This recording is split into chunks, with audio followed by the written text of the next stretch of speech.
Ашпоптун түзүлгөнү 92-жылы түзгөнмүн да эксперимент. Анан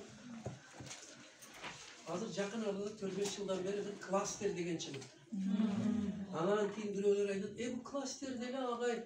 Кластер менен муну салыштырып көргүлөчү. Кластерде 27-30 та эмеси жок. Onu кластер деп, Вендин диаграммасы деп жөн эле олорду биз көкөлөтөбүз. Өзүбүздөн чыкканды атап койбойбуз. Буга мындай макал бар. Өсөр өзүнү сыйлайт. Өзүбүздөн чыкканды эми айтайык да. Майы. Адаминовдун диаграммасы дебегиле. Адаминовдун таблицасы дебегиле. Башкалар кыйналып кетет бирөөлөр. Олорду аяш керек. Башы ооруп калбасын. Hiç болсо ашпок дегиле да.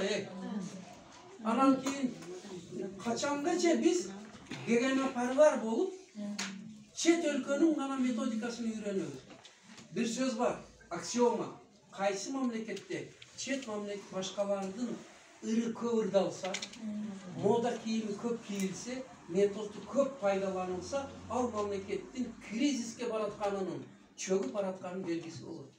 Бизге эми майли жолубузду Кытай, Россия салып берсин, мектебибизди, эч болсо методубузду өзүбүздөн чыкканды өзүбүз көтөрөйүк да деген насип.